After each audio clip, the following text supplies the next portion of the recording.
श्री रामचरित मानस मानस ज्ञान के अंतर्गत हम सोचते हैं कि हम सत्संग कब करें, समय नहीं मिलता।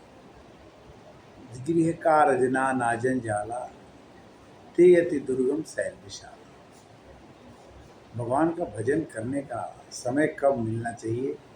सुबह में उठते ही गृह कार्य शुरू हो जाता है, दोपहर में अनेक कार्य हो जाते हैं, शाम के समय में हम व्यस्त हो जाते हैं। 24 घंटे में हमें एक घड़ी, आधी में पुण्याद तुलसी संगत साधु के कटे कोटि अपराध। वो समय भी नहीं मिल पाता कि हम सत्संग करें। गीता में एक बात आती है, या लोगों के द्वारा ये कहा जाता है कि हम सत्संग जब चाहें कर सकते हैं, किंतु हम करते नहीं हैं। क्यों और उसका कारण क्या है? सत्संग का मेन चक्कर है भगवान के प्रति हमारी जब तक श्रद्धा नहीं होगी तो विश्वास नहीं होगा, और विश्वास नहीं होगा तो भगवान कहते कि सब ही सुलभ सब दीन सब देसा सेवत सादर समन कलेसा। जैसे बचपन आता है, जवानी आती है और बुढ़ापा आता है, और ये तीनों बीत भी जाते हैं,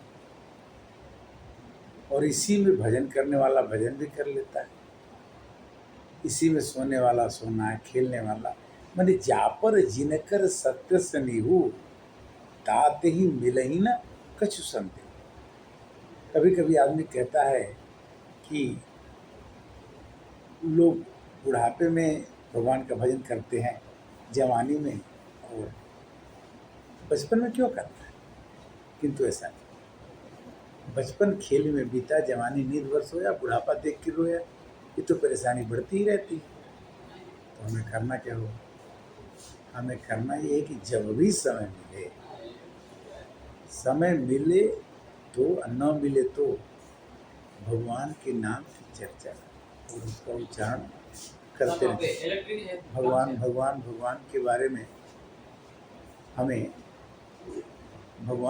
में हमें सोचने से ही अपने अंदर ही आ जाता है। जैसे हमने सुना है कि अगर आपने सोच लिया कि मुझे भागवत सुननी है, उसी दिन से आपके अंदर भगवान आके बैठ जाते हैं कि इसको भागवत की कथा हम कैसे सुनाएं।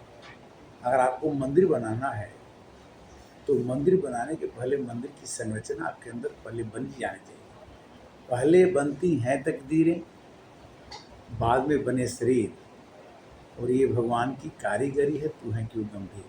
हम लोग हर एक काम में सीरियस नहीं होता। भगवान कहते हैं कि जैसे कमल का फूल खिलता है तो उसके पत्ते के ऊपर पानी भी नहीं रहता, और कमल के फूल पानी के ऊपर खिल जाता है, उसका स्पर्श नहीं होता, लिप्यंती नहीं होता, वो काम में लिप्त नहीं होते, जुटते नहीं। भगवान कहते कि सबका कार्य का करता मैं होते हुए भी मैं अविनाशी करता हूँ, और तुम जो है नाशी करता होकर के भी अपने को कभी करता मानते हो, ये बात सही नहीं हो। इसलिए आप जो भी काम करें तो भगवान को अर्पण करके, समर्पण करके करेंगे तो आपका जीवन मुदमंगलमय संत समाजू, मुदमंगलमय संत समाजू जो जंगम तीर्थ राजू। मुदमंगलमय संत समाजू, अगर संतों के समाज में रहेंगे आप तो हमेशा आपका मंगल ही हो। इसलिए भगवान कहते कि मंगल का भवन हूँ और अमंगल का हारी। मंगल भवन अमंगल हारी। भगवान जी अगर मंगल के घर हैं, मंगल के प्रदाता हैं, तो उस मंगल के प्रदाता को भजने में हमें तकलीफ किस बात? कह हनुमंत विपति प्रभु सोई जब तब सुमिरन भजन। हनुमान जी ने कहा कि वह दिन तभी खराब है जब हम प्रभु आपका नाम नहीं जपते हैं और आपका स्मरण नहीं करते। उत्तरकांड में आता है कि नहीं दलिद्र सम दुख जग माही संत मिलन सम सुख कछुआ।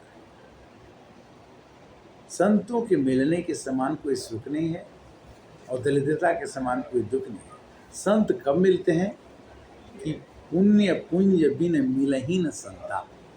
जब पुण्यों का समूह एक साथ जुट जाता है तब हम जाकर करके कहीं संतों के साथ में, भक्तों के साथ में भगवान की भक्ति करना। कर्म योग, ज्ञान योग और भक्ति। कर्म योग करते करते कर्म योग कर्म कर्म योग कब बनता है? जब हम काम करते करते दूसरे के लिए काम करना सीख जाते हैं। और ज्ञान योग कब होता है?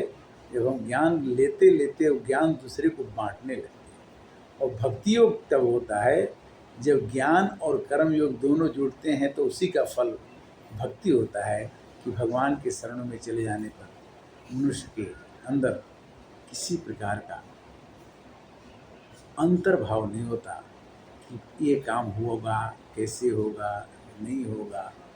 होना चाहिए, वो तो प्रभु जाने। जो जानत सोई देहि जनाई, जानत तुम्हें कि मैं नहीं जाना। भगवान के बारे में जानने की कोशिश करना ही। मैं आज तक जब हजारों लोगों में एक आदमी कोशिश करता है कि हम भगवान को जाने, करोड़ों में एक आदमी उनको पा लेता है। पाने का मतलब है कि प्रभु कहीं दूर तो रहते नहीं हैं। हरि व्यापक सर्वत्र समाना, प्रेम से प्रकट हो ही मैं जाना। हरि व्यापक है, हरि सब जगह। जैसे आकाश सब जगह है, दिखता नहीं है आकाश कहाँ है। हवा सब जगह है, दिखती नहीं कि हवा कहाँ है। उसी प्रकार प्रभु का जो प्रादुर्भाव है, प्रभु का जो स्मरण है, ओम नाम का उच्चारण ही भगवान है। ओम, गीता में कहा कि ओम नाम का अक्षर ही मैं। नदियों में मैं गंगा हूँ, गायों में मैं कामधेनु, हाथियों में रावत हूँ। भगवान कहते कि ऐसा कोई चीज़ ही मैंने नहीं बनाया जिसमें मैं नहीं। मैं काल भी हूँ और मैं विष्णु भी हूँ, मैं जन्मदाता हूँ। किंतु सब कुछ रहते हुए मैं अपने को कर्ता नहीं मानता। मैं तुम्हारा माता हूँ और पिता भी हूँ और पितामह भी हूँ, यानी दादा भी हूँ। गीता में ये सब चीज़ें भगवान ने बड़ी व्यापक रूप से समझाई। गीता भगवान द्वारा गाया हुआ गीत है। अगर हमें समय मिले तो हमें गीता का पाठ जरूर पढ़ना चाहिए। गीता